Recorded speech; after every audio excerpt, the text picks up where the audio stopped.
Hey everyone, welcome back to NIM's Adventures to Financial Freedom. If you're new here, thanks for stopping by. I'm excited to have you join the journey. In today's update, I'll be sharing the latest milestones, portfolio updates, and strategies that brought us closer to financial freedom this August. So let's dive right in. August was fueled by strong tech earnings and optimism around a possible Fed rate cut.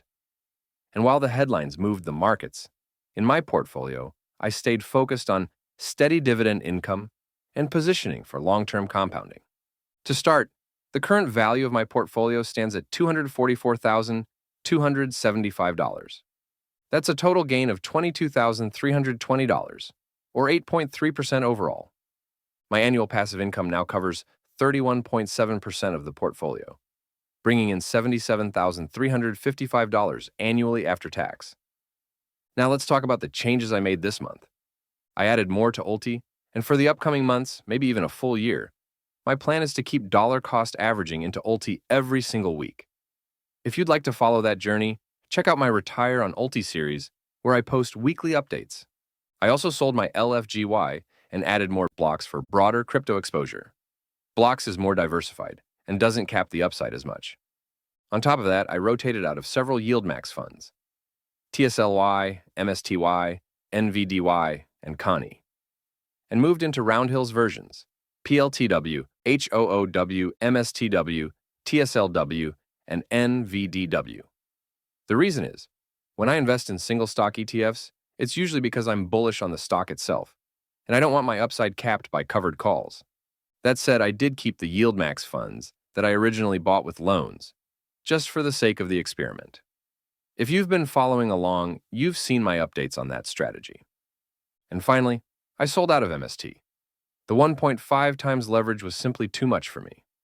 Now let's dive into the portfolio breakdown, starting with the Ultras, my loan-funded high-yield portfolio built on conviction plays.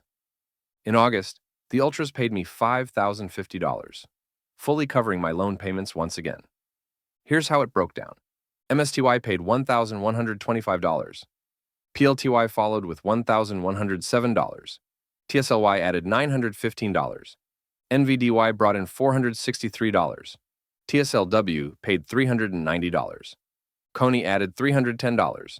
COIW contributed $233. PLTW came in at $178. MST paid $148. HOOW added $107. And finally, NVDW rounded it out with $75. By the end of the month, the portfolio closed at $94,099, with a total profit of 0.5% and 47.4% passive income. Next up is the high-yield portfolio. This group focuses on funds with yields above 20%. They require closer monitoring, but the monthly income is powerful. In August, this portfolio delivered $2,020 in dividends. Here's the breakdown. Ulti paid $520. RDTE added $228. GIAX brought in $187.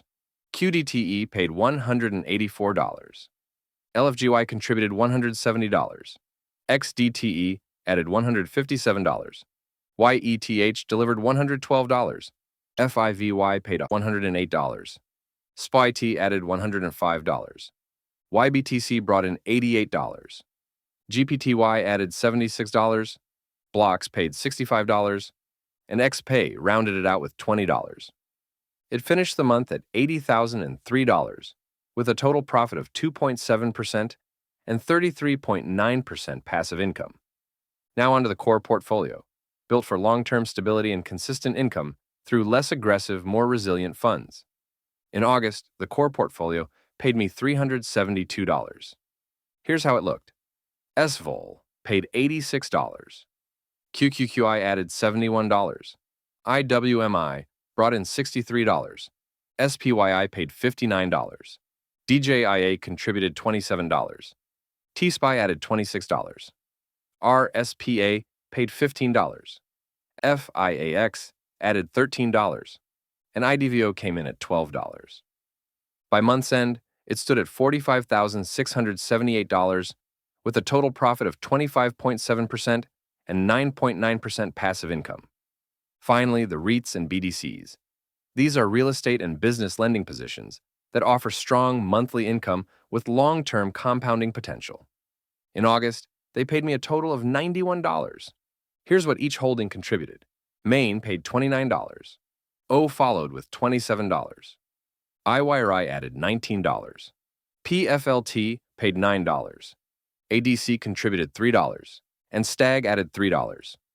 The portfolio closed the month at $24,495, with a total profit of 24.6% and 4.4% passive income.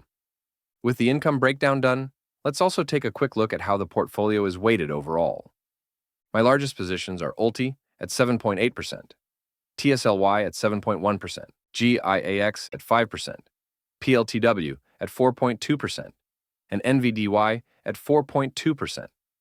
Most other positions sit between 1% and 4% each, giving me a broad mix across high-yield ETFs, core income funds, and REITs. Before we wrap up, let's take a look at performance highlights for the month. My top performer was YETH, up 14%.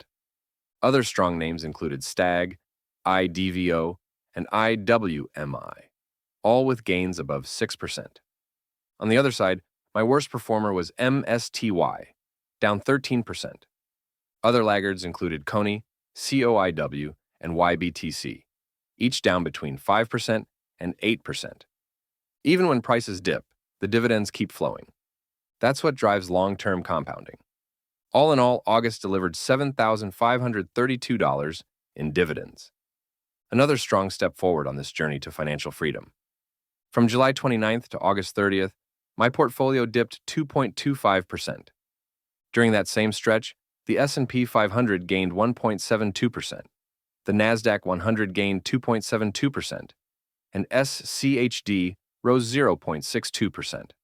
Dividends don't erase losses, but they do help soften the drawdowns and keep the cash flow coming in, even during red months. The goal here isn't just to grow, it's to grow with cash flow. That steady stream of dividends is what drives this strategy forward, month after month. To stay on top of my portfolio's performance, I rely on Snowball Analytics to seamlessly track all my portfolios in one place. It highlights my passive income alongside my net worth, keeps me updated on top gainers and losers, and even shows when my next payment will land.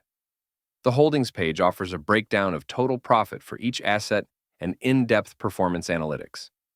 With these tools, plus a vibrant community of investors, Snowball makes my investing journey smooth and efficient. You can register for free using the link below. And if you're already using Snowball Analytics and want a discount on premium features, use the promo code for a 10% discount. As always, this video is for entertainment purposes only and not financial advice. So remember to do your own research and consult a financial advisor before making any investment decisions. What do you think of my strategy so far? I'd love to hear your thoughts, suggestions, or even your own dividend goals in the comments below. If you found this video helpful, don't forget to give it a thumbs up, subscribe, and ring the bell to stay updated. Also, feel free to share this video with others who might benefit from these insights. It helps us grow and continue this journey to financial freedom together. Thanks for watching, and I'll see you in the next episode of Nim's Adventures to Financial Freedom.